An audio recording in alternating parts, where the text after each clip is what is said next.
Welcome back to the 10-Minute Podcast. This week, we're going to be going over Trump's interview with Meet the Press, talking about some of the key highlights. But before we do, we have to get through our rapid-fire headline segment for this week. Let's get through it really fast. Here we go. First headline.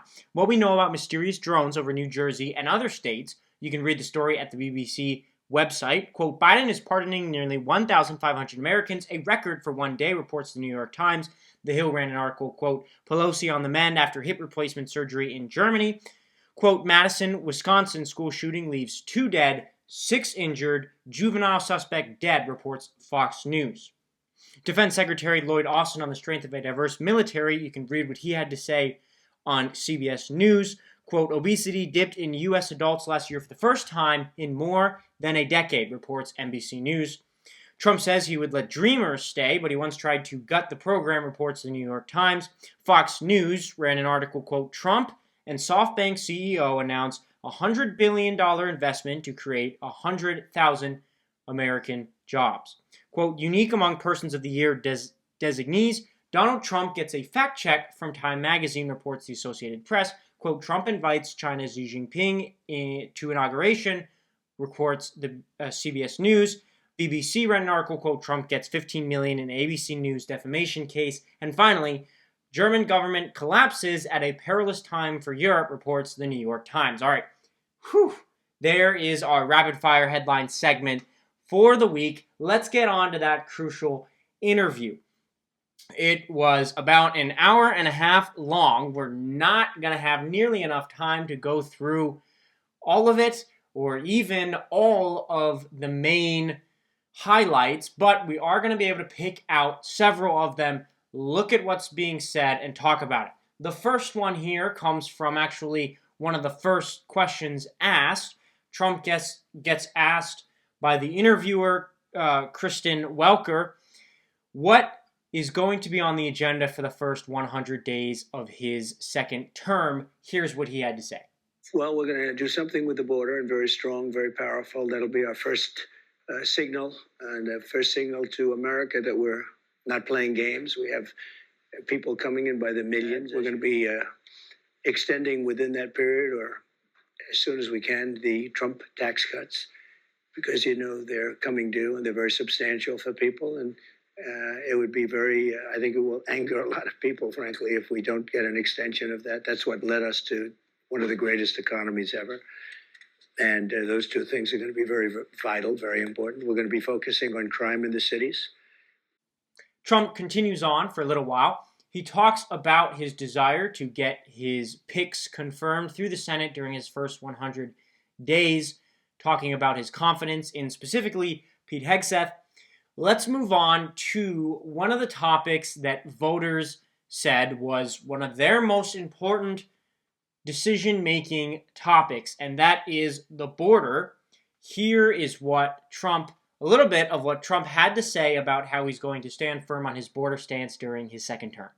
Is it your plan to deport everyone who is here illegally over the next 4 years? Well, I think you have to do it, and it's a very tough thing to do. But you have to have, you have rules, regulations, laws. They came in illegally. The people that have been treated very unfairly are the people that have been online for 10 years to come into the country. I'll tell you what's going to be horrible. When we take a wonderful young woman who's with a criminal, and they show the woman, and she could stay by the law, but they show the woman being taken out, or they want her out, and your cameras are focused on her as she's crying, as she's being taken out of our country, and then the public turns against us. But we have to do our job, and you have to have a series of standards and a series of laws. And in the end, look, our country is a mess. Trump, of course, saying that he is going to make sure he gets done what his voters elected him to do, clean up the border. Whether or not it gets messy, whether or not the media or people in the media try to turn that and use it against him, and whether or not he loses public approval, he's going to do what he believes he was elected to do. All right, let's move on to another very important topic for voters, and that is, of course, the economy and learning more and more about Trump's tariff plan. Let's see what he had to say on these things. You are now proposing tariffs against the United States' three biggest trading partners. Economists of all stripes say that ultimately consumers pay the price of tariffs. I don't believe Can you guarantee American families won't pay more? I can't guarantee anything. I can't guarantee tomorrow. But I can say that if you look at just pre-COVID, we had the greatest economy in the history of our country. And I had a lot of tariffs on a lot of different countries, but in particular China. We took in hundreds of billions of dollars, and we had no inflation. They cost Americans nothing. They made a great economy for us. They also solve another problem. If we were going to have problems having to do with wars and having to do with other things, tariffs, I have stopped wars with tariffs by saying, you guys want to fight, it's great, but both of you are going to pay tariffs to the United States at 100%. And they have many purposes, tariffs, if properly used. I don't say you use them like a madman. I say properly used. That takes me to my next question. Yeah. Are you actually going to impose these tariffs, or are they a negotiating tactic? Well, I'll give you an example. With Canada, and in particular Mexico, we have millions of people pouring into our country. You agree with that. I spoke with I spoke with Justin Trudeau. In fact, he flew to Mar-a-Lago within about 15 seconds after the call ended. Yeah. It was at Mar-a-Lago. We were having dinner talking about it. I said, you have to close up your borders because they're coming in the northern border too a lot. Not like the southern border, but they're coming in the Canadian border a lot. And drugs are pouring in. Almost as importantly, drugs are pouring in, maybe more importantly, drugs are pouring in at levels never seen before, 10 times what we had. They're just pouring in. We can't have open borders. And I said to the president of Mexico and to Justin Trudeau, if it doesn't stop, I'm going to put tariffs on your country at about 25%.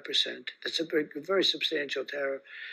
And in both cases, but in the case where it was really visible, within 10 minutes after that phone call, we noticed that the people coming across the border, the southern border, having to do with Mexico, they were at a trickle. And there we have it. Of course, time will tell what Trump's economic plans mean for the country. We will wait and see. Speaking of the economy, Trump also touched on talking about the minimum wage. Let's see that back and forth discussion a little bit. I will agree. It's a very low number. Let me give you the downside, though. Yeah. In California, they raised it up to a very high number. And your restaurants are going out of business all over the place. The population is shrinking. It's had a very negative impact. But there is a level at which you could do it, absolutely. The other thing that's very complicated about minimum wages is places are so different. Mississippi and Alabama and great places are very different than New York or California. I mean, in terms of the cost of living and other things. So it would be nice to have just a minimum wage for the whole country, but it wouldn't work. Awesome. Moving on to another topic, hot button that gets a lot of voters riled up on both sides, abortion. Trump has been open about his stance on abortion, not open on his personal stance, but certainly open on his policy stance on abortion. Let's see if he's staying in line with what he promised voters now that he's been elected. Will you restrict the availability of abortion pills when you're in office? I'll probably stay with exactly what I've been saying for the last 2 years, and the answer is no. You commit to that? Well, I commit. I mean, do things change? I think they change. I hate to go on shows like Joe Biden. I'm not going to give my son a pardon. I will not, under any circumstances, give him a pardon. I watched this, and I always knew he was going to give him a pardon, and so I don't like putting myself in a position like that. So things do change, but I don't think it's going to change at all. All right.